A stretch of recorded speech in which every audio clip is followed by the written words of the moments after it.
Entonces, para continuar, para terminar ya, vamos a hablar acá acerca de cáncer colorectal. Entonces, el cáncer gástrico y el cáncer de colon están, hay mayor proporción de casos cada vez más a nivel mundial y a nivel nacional. Nosotros tampoco somos exentos a tener mayor casos de cáncer de colon. En el cáncer colorectal, primero conozcamos un poquito el colon. El colon tiene varios segmentos. Entonces el colon empieza desde el colon ascendente, que está hacia el lado derecho. Luego finalmente tenemos la flexura hepática, que justo da a nivel del hígado. Luego es el colon transverso, que es esta zona, que es la parte media. Hay una nueva flexura, que la flexura es a nivel esplénica, a nivel del vaso. Y luego viene lo que es el colon descendente, y este se divide, ¿no? En colon descendente, los últimos 60 centímetros es de colon sigmoides, y finalmente viene el recto y el ano. El colon en promedio mide más o menos unos 2 metros. Esos 2 metros son estudiados a través de la colonoscopía. Entonces se evalúa, una buena colonoscopía es aquella que nos informe que el médico gastroenterólogo endoscopista ha evaluado hasta lo que es la válvula ileocecal, hasta llegar al ciego. Si una colonoscopía llegó solo, por ejemplo, hasta el ángulo esplénico o hasta el ángulo hepático, sea por cuestiones técnicas o porque el paciente no tolera, no es una colonoscopía completa. Bien, entonces puede haber lesiones que no se nos haya escapado. Entonces una colonoscopia completa es aquel que llega hasta ciego. ¿Ya? La otra parte es el recto. El recto es la parte final, que está compuesta, más o menos mide en su totalidad el recto más o menos unos 12 centímetros, y lo que es el ano unos 3 a 5 centímetros.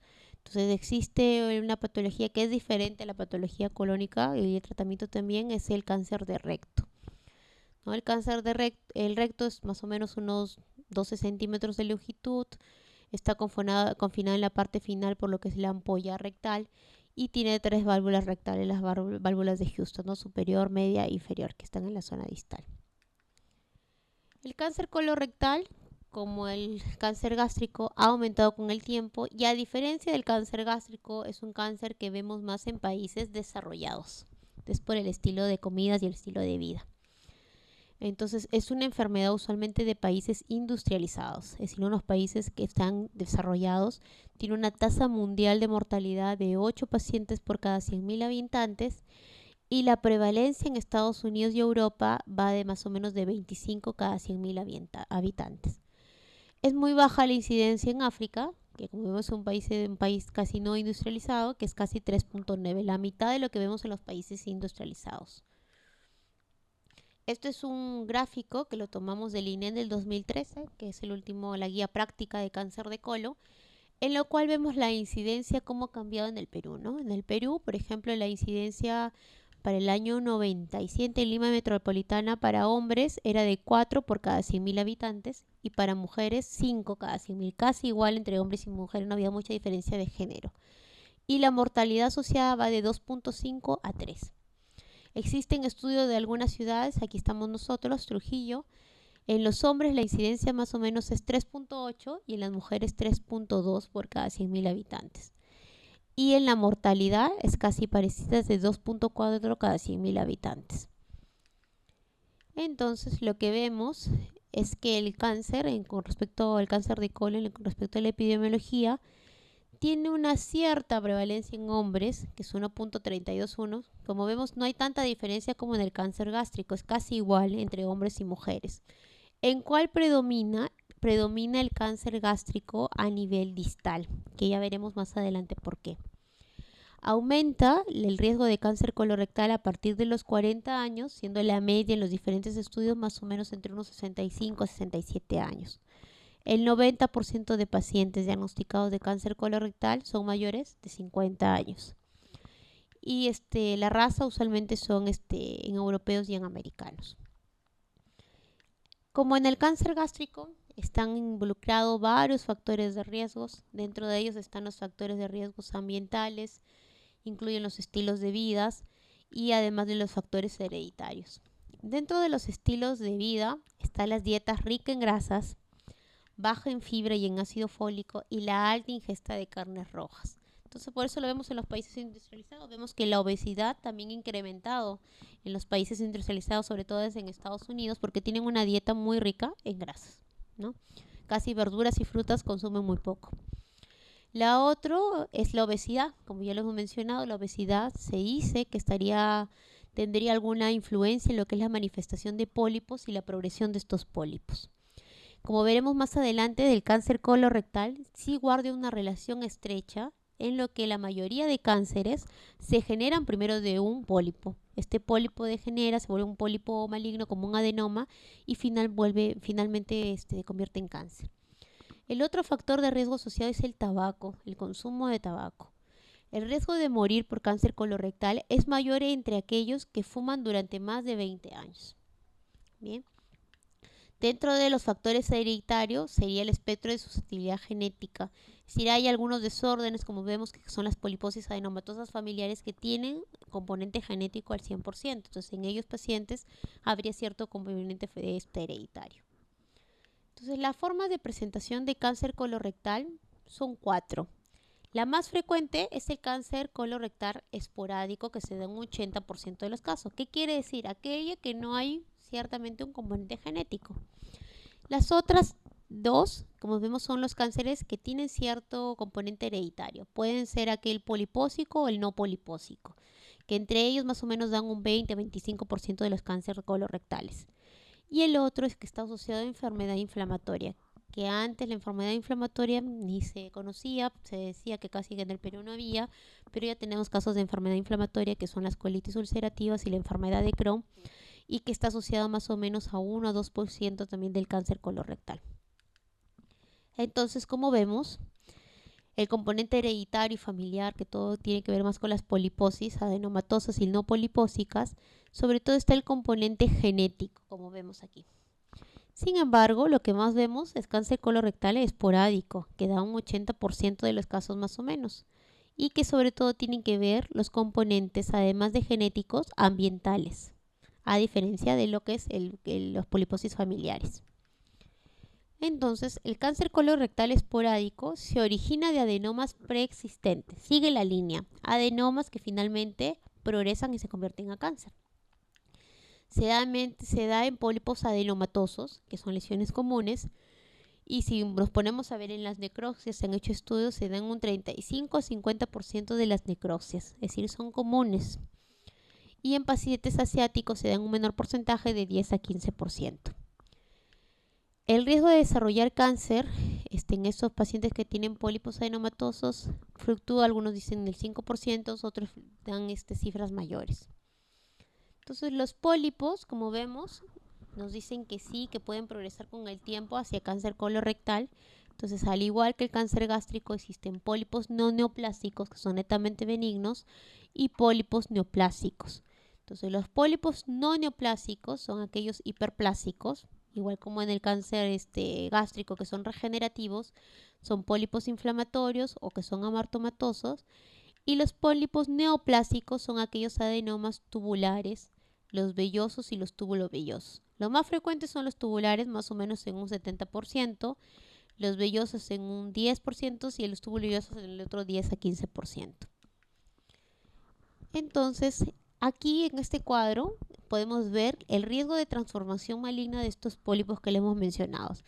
De los pólipos tubulares, los que son menores de 2 centímetros es poquísimo, 5%. Dentro de todos siguen siendo relativamente los que tienen menor riesgo. Si tienen mayores de 2 centímetros, el riesgo de transformación maligna es de un 35%. Estos pólipos tubulares son los que frecuentemente encontramos en las colonoscopías y los resultados de la biopsia. Existe otro grupo, que es el grupo de los pólipos vellosos, que dentro de todo se dice que tiene el más alto grado de malignidad.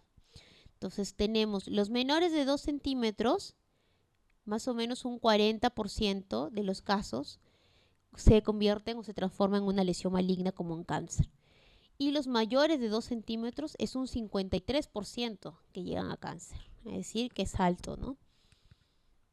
Entonces, el cáncer colorectal usualmente se origina casi siempre de un adenoma preexistente, es decir, que hay un adenoma previo.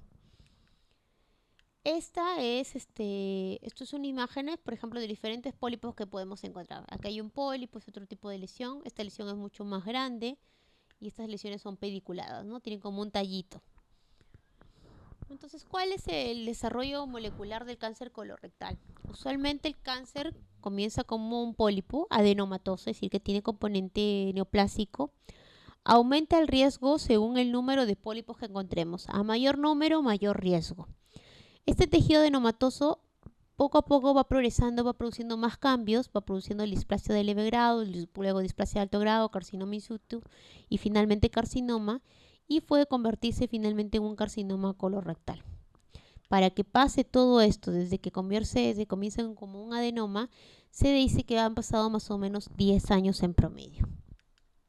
Entonces, por ejemplo, ese es el caso de un paciente de 57 años, que finalmente a los 65 años se le vio como un adenocarcinoma.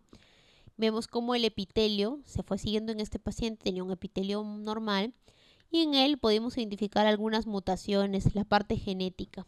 Entonces este epitelio va cambiando, ¿no? Ser un epitelio normal se convierte en un epitelio hiperproliferativo, va creciendo el epitelio. Luego este epitelio produce cambios y se forman ya los pólipos. Pero este pólipo inicialmente era un adenoma precoz de pequeño tamaño y finalmente se vuelve un adenoma ya con displasia y con el pasar de los tiempos, en un promedio más o menos de unos 8 años, se vuelve un adenocarcinoma. Entonces esa es la progresión del pólipo. Desde un epitelio normal puede llegar hasta cáncer. Entonces, dentro de las formas de presentación, la más común es la esporádica, aquella que el componente genético casi no guarda relación, sobre todo guarda relación la presencia de pólipo que se degenera con el tiempo. Existe otro grupo que son los cánceres heredofamiliares y que hay componente familiar fuerte. Dentro de ellos tendremos los síndromes polipósicos y no polipósicos. Dentro de los polipósicos están los síndromes de poliposis adenomatosa familiar, dentro de ellos Garner, Turco y entre otros, y los neoplásicos como los síndromes de Lynch y de Lynch 2 que están asociados a lo que es enfermedad ovárica. Y en ellos lo que vemos son múltiples pólipos, está casi toda la mucosa cubierta por pólipos, que son todos estos, ¿no? Y en ellos sí hay un componente hereditario. Entonces, en ellos, familiares que tienen poliposis adenomatosa familiar obligados a hacerse colonoscopia, no importa la edad, porque hay que prevenir el cáncer gástrico y muchas veces, el cáncer de colon, perdón, muchas veces el tratamiento de estas enfermedades es la colectomía total, retirar el colon por completo, ¿bien? Entonces, existe otra enfermedad que está relacionada con es otra forma de presentación del cáncer colorectal, que es la enfermedad inflamatoria intestinal. Que dentro de ellas tenemos dos enfermedades inflamatorias, la colitis ulcerativa y el Crohn. La colitis ulcerativa, bueno, desde hace varios años se trata, ¿no? Que usualmente se debe a pacientes, como lo dice, que hay compromiso del recto y del ano o de la parte izquierda del colon, y en la cual hay presencia de úlceras en el colon, ¿no? Entonces aquí se hizo un estudio donde hay el riesgo relativo de que puedan convertirse en cáncer colorectal y se ve que hay mayor compromiso del colon, mayor riesgo de presentar cáncer colorectal. Ahora, una enfermedad nueva, que hay pocos casos diagnosticados en el Perú, pero que ya se diagnostica la enfermedad de Crohn, que antes se pensaba que es solo una enfermedad de los países europeos, de los caucásicos. Es una enfermedad transmural, que sí que ocupa todas las paredes y no solo afecta el colon, sino puede afectar cualquier parte del tubo digestivo. Esta enfermedad de Crohn, el compromiso mayor de la enfermedad de Crohn es a nivel ileocólico, entre la unión del intestino delgado y el colon, y el riesgo relativo de hacer cáncer colorectal depende del compromiso que hay a nivel del colon. Entonces, la enfermedad de Crohn, usualmente, si es que ocupa todo el colon, el riesgo relativo de hacer cáncer es más o menos de un 5.6. Entonces, en estos pacientes con enfermedad inflamatoria intestinal diagnosticada, está normado que se le debe hacer colonoscopia cada 7 a 8 años como parte de screening de cáncer colorectal. Entonces, el cáncer colorectal, ¿dónde es más frecuente? Es más frecuente en el lado izquierdo. Más o menos un 40-60% de los casos se dan en el lado izquierdo. Y en el lado derecho se da más o menos un 20-24%. En nuestro país es más frecuente el cáncer colorectal distal, que es en el lado izquierdo, como dice la literatura, en un 40-60%. Y en los países asiáticos se dice que es más frecuente en el cáncer colorectal en el lado derecho. Entonces, de acuerdo a dónde sea la lesión, sea esté en el lado izquierdo, en el lado derecho o esté ocupada a nivel de recto, será la sintomatología que venga el paciente. Veamos, si el paciente tiene un compromiso de recto, entonces, ¿qué vamos a ver en el paciente? Rectorragia, que es sangrado rojo rutilante, sea con heces o sin presencia de la defecación. Hay una disminución notable del calibre de las heces porque hay una disminución del diámetro del recto y usualmente cursa con dolor pélvico. El paciente refiere mucho dolor a nivel de la región anal. Con respecto al cáncer del colon izquierdo, es aquel paciente, como es en la parte distal del colon, que usualmente acude a la consulta por presentar dolor abdominal o cuadros de obstrucción intestinal. Y lo que sí puede presentar el paciente es hematoquesia, que el sangrado ya no es rojo rutilante. La hematoquesia implica sangrado como rojo vinoso, con presencia de coágulos. Eso se debe porque el sangrado es más alto que lo que se presenta a nivel del recto, por eso es la característica del sangrado. Y el paciente además nos puede decir por el cuadro obstructivo que presente la lesión que ve una disminución del calibre de las heces. La otra parte donde usualmente está afectado es el cáncer de colon derecho. La sintomatología es totalmente diferente. Es un paciente que usualmente viene por dolor abdominal y que es aquel que se palpa una masa en el lado derecho. El paciente dice, yo me palpo un bulto en el lado derecho, y si usted le hace un examen de laboratorio le encuentra anemia. Esa es la clínica del colon derecho. Dolor abdominal, masa palpable y anemia. Y a otros pueden presentar fatiga, astenia y pérdida de peso, pero sobre todo la fatiga y astenia consecuencia de la anemia que presenta el paciente. Entonces, clínicamente, usualmente presentan los 3 primeros síntomas. Entonces, de acuerdo al síntoma o al cuadro clínico que nos diga el paciente, podremos sospechar si se trata de un cáncer de colon derecho o izquierdo o solo se trata de una afectación a nivel de recto y ano. Entonces, la supervivencia del cáncer de colon ha mejorado en los últimos 15 años debido a los avances en el tratamiento. Si el cáncer se diagnostica antes de que se haya extendido más allá del intestino, la posibilidad de sobrevivir a los 5 años supera el 90%. Es bastante. Sin embargo, actualmente todavía más del 50% de los cánceres de colon se diagnostican en fases avanzadas, a pesar de que con toda la tecnología que hemos tenido aún ha mejorado, todavía más del 50% lo diagnosticamos en fases avanzadas, lo que reduce las posibilidades de supervivencia a los 5 años de estos pacientes. Entonces, ¿qué hacemos? Si nuestro paciente no tiene síntomas y nos llega a la consulta, es un paciente más de 50 años, le podemos indicar una colonoscopía. O si el paciente tiene un antecedente familiar de cáncer de colon, ya sea después de los 50 años o si fue antes de los 50 años, lo buscaremos 10 años antes del caso índice. O si el paciente tiene antecedentes de poliposis adenomatosa familiar. En ellos, como parte preventiva, está indicada hacerle una colonoscopía. Existen otros exámenes que están más a la mano, a veces no en todos los sitios podemos tener acceso a un examen endoscópico, pero sí tenemos acceso a los exámenes de laboratorio. En este caso juega un rol en lo que sería la prueba de sangre oculta en heces o el TB, que llamamos. Tiene una sensibilidad, es decir, una probabilidad de identificar casos entre un 50 a 60%. Existen también pruebas como el ADN fecal, que todavía no lo tenemos aquí, que también tendrían mayor eficacia o mayor sensibilidad para determinar lo que sería sangre oculta en heces, de un 52 versus un 13% de la sangre oculta en heces. Y esto usualmente lo pedimos en aquellos sitios que tenemos pocos recursos o que no a todo el mundo le podemos hacer colonoscopía. Entonces en ellos indicaríamos una test de sangre oculta en heces.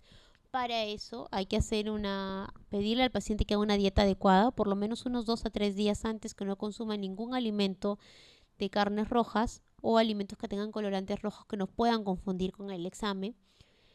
Y el examen usualmente se repite de manera anual, ¿no? Entonces eso nos podría ayudar a despistar el cáncer gástrico como parte de tamizaje en aquellos sitios que no tenemos el acceso endoscópico para todos los pacientes. El otro examen es la sigmoidoscopía flexible, que igual utilizamos el colonoscopio. Permite solo evaluar el colon izquierdo, porque evalúa solo el colon descendente y sigmoides. Solo evalúa 60 centímetros a partir del margen anal y permite detectar pólipos y cánceres colorectales. Su desventaja obvia es que no nos permite evaluar el otro lado, que es el colon derecho. Pero como parte de tamizaje lo podríamos usar, ya que la gran parte de lo que son los cánceres de colon están a nivel de colon izquierdo, más o menos un 40-60%. Es así que el estándar de oro sigue siendo la colonoscopía, una colonoscopía bien hecha que llega hasta ciego y que evalúe todas las partes, ¿no? Este es ciego, ciego también, este es colon ascendente, transverso, el ángulo esplénico y finalmente lo que es colon descendente y recto. La sensibilidad de este examen es del 96% y la especificidad para detectar lesiones es del 98%. Sigue siendo el estándar de oro, aunque es dificultoso hacérselo y fastidioso para el paciente la preparación, sigue siendo el estándar de oro. La colonoscopía nos permite detectarlo, el pólipo, y podemos extraerlo en el mismo procedimiento. Es decir, permite la detección y extracción de los pólipos. Nos permite tomar biopsias en el caso de que encontremos una lesión sospechosa de cáncer. La especificidad y sensibilidad, como hemos dicho, son cercanas al 95%, son altas, incluso hasta el 98%. La no detección de adenomas, es decir, de lesiones o de pólipos menores de 5 milímetros, es de 15 a 25%. Y si el pólipo o el adenoma es mayor de 10 milímetros, la no detección, es decir, que se nos pase una lesión, es del 0 al 6%, es decir, es poca. Las complicaciones de una colonoscopía son raras. La más frecuente puede ser que perforemos el colon, es decir, que no hagamos una buena técnica o el paciente tenga alguna condición que nos ayude a la perforación de colon, pero los casos o las complicaciones son poquísimas, una cada 2 pacientes por cada 1000 casos, o puede presentarse sin ninguna complicación. El otro estudio de imagen que podemos utilizar es el enema de vario con doble contraste, ¿no? Es un examen también radiográfico, al igual que como la radiografía de esófago o estómago contrastado, que utilizamos contrastes y el sistema de rayos X. Tiene una sensibilidad y especificidad, son inferiores a la colonoscopía y a la colonoscopia por tomografía computada. Inclusive para pólipos de gran tamaño y los cánceres ofrece una sensibilidad poquísima, es del 48%. Tiene más probabilidades de dar falsos positivos, ya que si no se distiende bien el colon, puede dar imágenes sugestivas de pólipos y que no lo son. Las ventajas es que está disponible en muchos de los sitios que no hay colonoscopía. Lo primero de la mano que tienen es una radiografía y que puede detectar lesiones grandes, sobre todo pólipos de gran tamaño, hasta en un 50% de los casos. Sin embargo, para hacerse el enema de vario con doble contraste, el paciente también toma dieta líquida, toma laxantes, se le coloca enema, se le distiende el colon, es decir, las molestias son casi parecidas a una colonoscopía. Y la desventaja es que no se puede hacer ningún tratamiento terapéutico, no se puede retirar pólipo, no se puede tomar biopsias.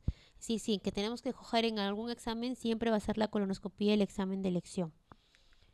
Este es un enema de vario, es un buen enema de vario, porque ve que se ha distendido bien el colon. Este es un colon normal, dibuja todo el trayecto del colon.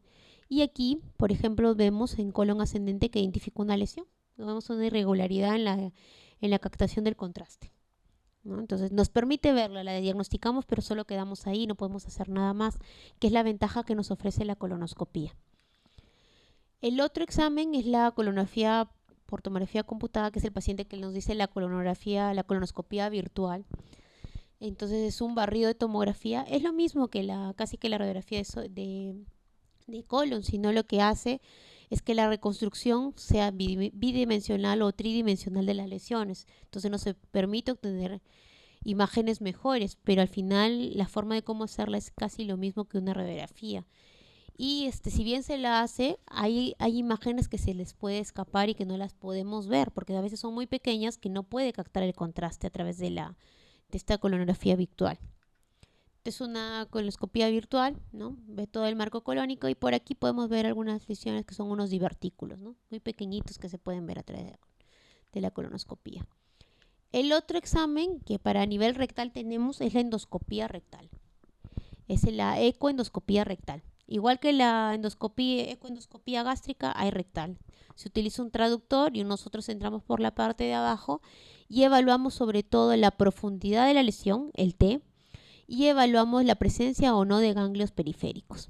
Al igual que el cáncer gástrico, nos sirve para el estadiaje de cáncer rectal. Entonces la sensibilidad es alta en pacientes que tienen invasión de un T1 es de una sensibilidad de 81% y la especificidad llega hasta un 98%. El otro examen que tenemos a la mano y que siempre lo vamos a tener de laboratorio es el antígeno carcinoma embrionario.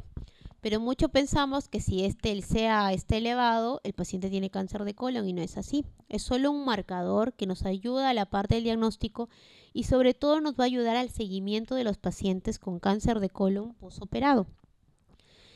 El antígeno carcinoma embrionario es una glicoproteína segregada en la superficie del epitelio de todo el tracto gastrointestinal, no solo de lo que es del colon, es decir, puede ser agregado en cualquier epitelio del tracto gastrointestinal. Por eso es inespecífico, no es específico de colon, ¿bien? Se encuentra en heces, pero también lo podemos encontrar en secreciones pancreatobiliares. Y el valor normal va a depender si el paciente fuma o no fuma. Si no fumamos va a ser menos de 3 nanogramos por mililitro y si es que fuma el punto de corte va a ser 5 nanogramos por mililitro.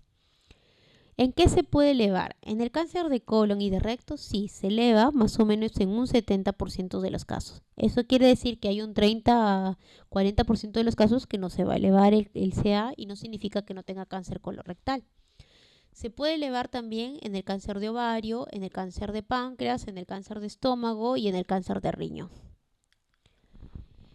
El CA no se recomienda para el diagnóstico temprano y escrutinio. Es decir, si un paciente llega y nosotros queremos hacer despistaje de cáncer de colon, le pediremos quizás el test de TB, ¿no? Como parte del despistaje, pero no le vamos a pedir un CA porque no es parte del despistaje. Bien. Su elevación prequirúrgica es proporcional a la recurrencia, es decir, a mayor CA, por allá se dice que puede ser mayor riesgo de que este cáncer recurra. Entonces tiene su máxima utilidad en el seguimiento del paciente posoperado. Entonces, ¿qué pedimos? Un CA al inicio, cuando diagnosticamos el cáncer de colon, y pediremos luego un CA de control después de la cirugía. Porque si hay un cambio, si hay una elevación del CA con respecto al basal, podemos decir que hay una recurrencia de la enfermedad. Nos indicaría que hay que repetir el examen. Entonces, la sensibilidad es más o menos de un 80% para el seguimiento y la especificidad de un 70%. Entonces, no los pedimos como tamizaje. Para seguimiento sí les pedimos. Entonces, de acuerdo a lo que obtengamos según nuestra colonoscopia que hemos identificado, si es un familiar, si el paciente llega y tiene un familiar de primer grado con diagnóstico de cáncer colorectal a la edad de 50 o 60 años, que es usualmente el pico que se presenta, el tamizaje o el inicio de la colonoscopia va a ser a los 40 años. Es 10 años del caso índice. 10 años antes de los 50, 40. Y lo vamos a repetir la colonoscopia en el caso que fuera normal cada 5 años. Si nuestro paciente llega, tiene un familiar en primer grado con carcinoma colorectal y es diagnosticado antes de los 50 años, puede ser 30 años, ponga. Entonces se hace la colonoscopia 10 años antes del inicio del diagnóstico, del caso índice del familiar. Y se repite la colonoscopia de acuerdo a los hallazgos o de acuerdo al criterio médico cada 3 a 5 años. Si el paciente tiene el diagnóstico de cáncer colorectal más de 60 años, el inicio de la colonoscopia se da a los 50 años, como la población en general. Y se repite cada 5 años. Si el familiar tiene 2 familiares de primer grado con cáncer colorectal a cualquier edad.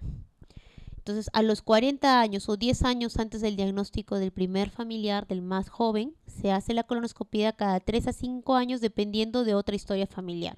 Que tenga algún antecedente, por ejemplo, si el paciente fuma o cosa por el estilo, se le hace antes.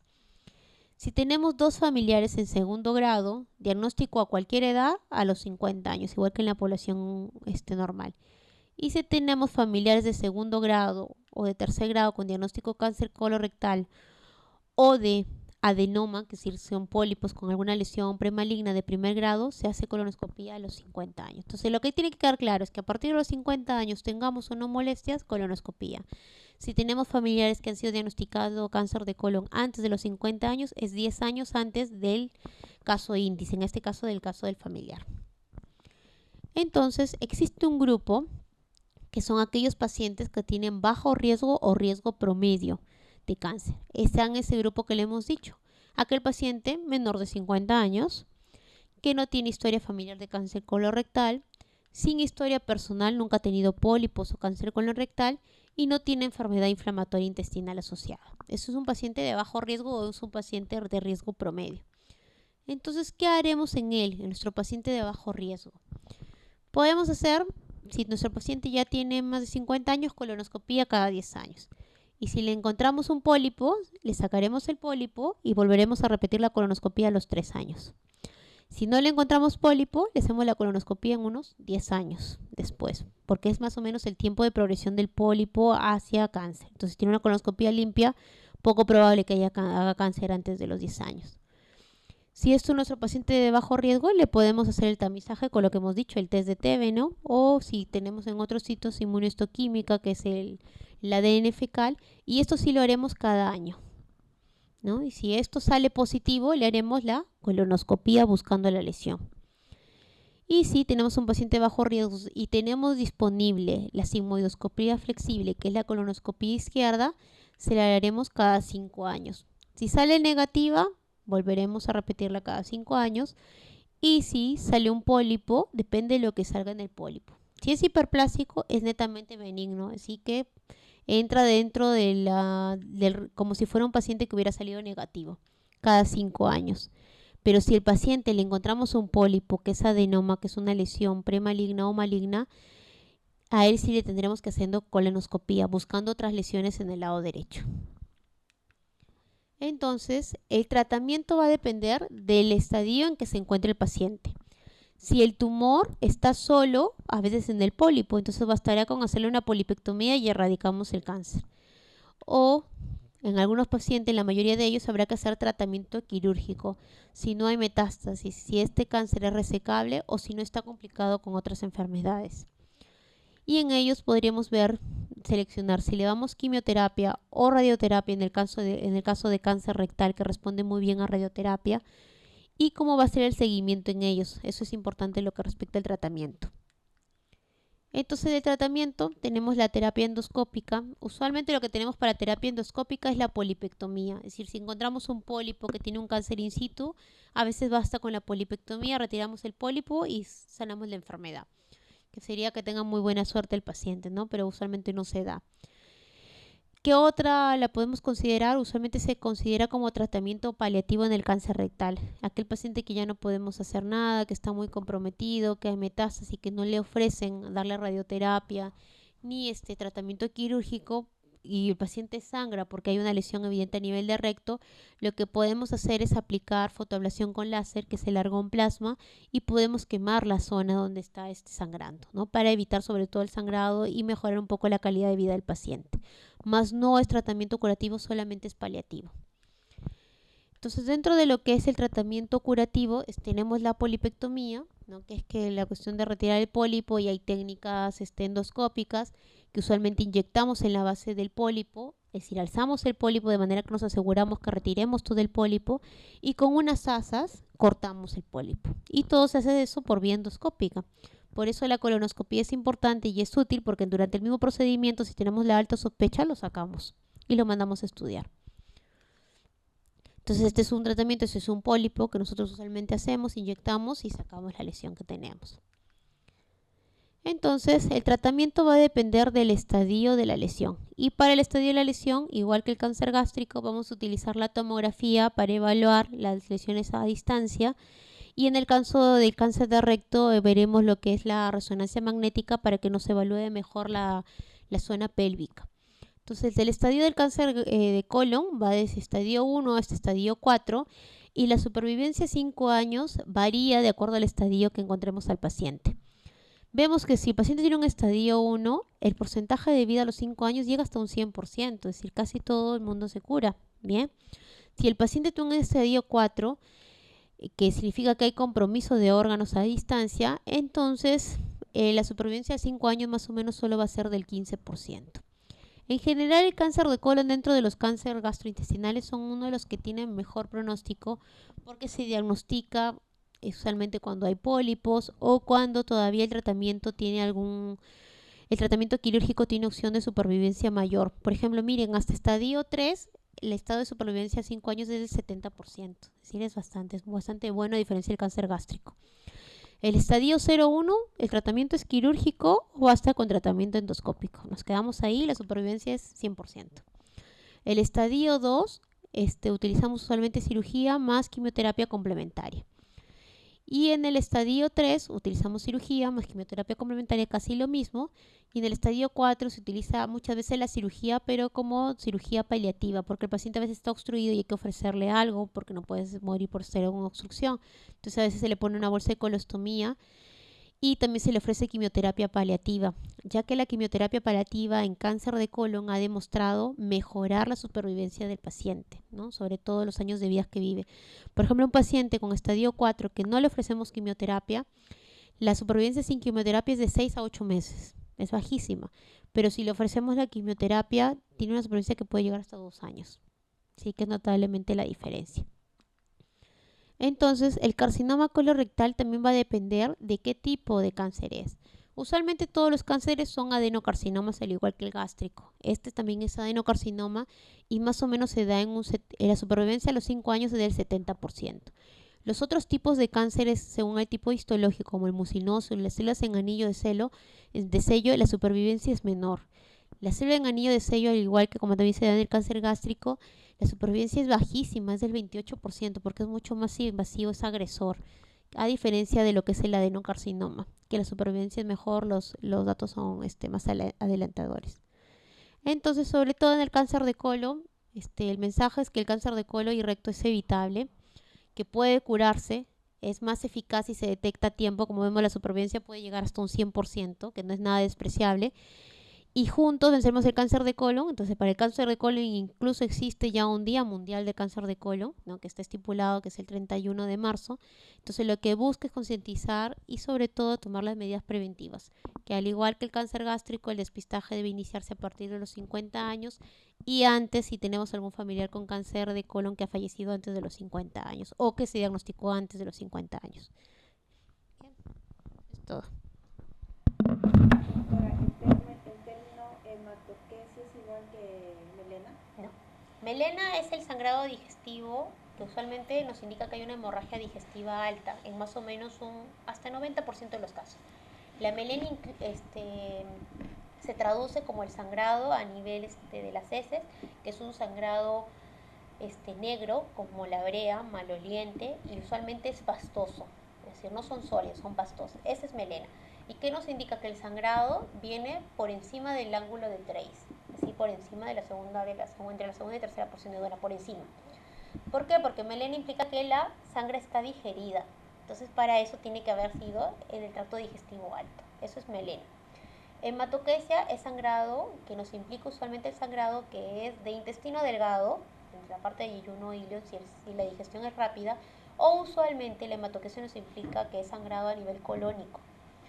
Las características son diferentes. El paciente cuando llega a la consulta nos dice que es un sangrado rojo vinoso, ¿no? Entonces usted le dice, así como la mazomorra, sí, así es un rojo vinoso con presencia de coágulos.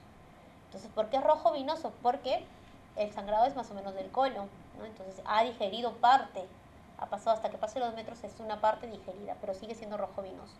Y a diferencia del recto y el ano, el término es rectorragia, que implica sangrado del recto o del ano, porque es un sangrado rojo rutilante.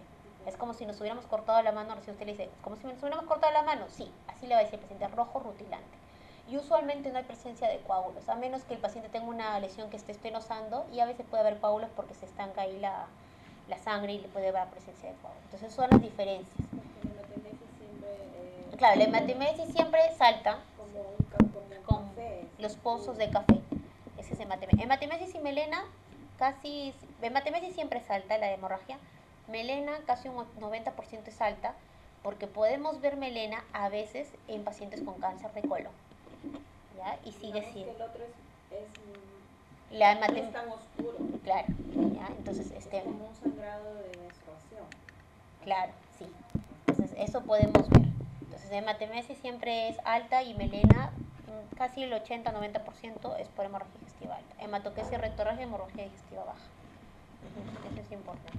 Y doctora, para un paciente ya de edad avanzada, con 94 años, que presenta este tipo de sangrado, tuyo familiar ya no quiere hacerle Ujú. ningún método invasivo y bueno, está en casa y de vez en cuando sangre y preocupa, ¿qué se le puede dar en todo caso?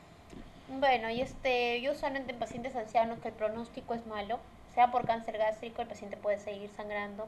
Entonces lo único que se hace es hidratar. Si la hemoglobina baja mucho por niveles menores de 8, entonces se le transfunde sangre y luego regresa a casa y no se hace nada más porque no hay ningún tratamiento. Y igual pasa para el cáncer de colon. Es decir, ahí si el paciente no quiere que se le haga nada, no se le hace nada. Y se deja, solo se tratan las complicaciones. En ese caso de la hemoglobina, mantenerla más de 8 para que no haya otras complicaciones, ¿no? Cardiovasculares sobre todo, o de compensación. Y después no, nada más, Y no la se hace nada. dieta con fibra, ¿no? Sí, incluso ya esa época no toleran nada porque se vuelven anoréxicos. Es decir, lo único que le puede dar es leche suplementada, estos suplementos de ensure, suplementos proteicos y lo que tolera el paciente, ¿no? Al final yo siempre le digo, si el paciente del cáncer es tan avanzado, a veces solo hay que darle calidad de vida y no hacer más. Ujú. He visto durante todas las ponencias que no se menciona la constipación, el estreñimiento crónico. Es que el estreñimiento crónico no es un antecedente, no es algo que nos diga que hay que hay cáncer de colon. Usualmente yo siempre he visto, y la mayor parte de mis pacientes que llegan por estreñimiento, que es algo común, que llegan de todos los días, es porque la dieta es inadecuada. Es decir, es una dieta rica en grasas, en carbohidratos, más no hay fibra, no hay nada de frutas, verduras, no ingieren agua, entonces las deposiciones tienden a ser duras, ¿no? Y si uno le cambia la dieta, todo cambia. Ahora, ¿qué sí nos llamaría la atención en un paciente que tiene un cáncer? ¿Qué nos puede decir, no? Un paciente que tiene un cáncer de colon izquierdo. Nos puede decir el paciente que tiene cambios en el ritmo evacuatorio. Eso es diferente. Es un paciente que defecaba normal, es decir, una o a veces al día, una vez cada 2 días, con heces formadas, sin moco y sin sangre, y que nota que en los últimos meses esas heces son acintadas, es decir, han disminuido de calibre, pero es porque ha disminuido el calibre del colon, o que nota que hay sangrado en las deposiciones. Eso sí nos llamaría la atención, el cambio en el ritmo evacuatorio. Pero si el paciente fue estreñido hace un montón de tiempo, no es que genere lo haga más propenso a tener cáncer de colon, no.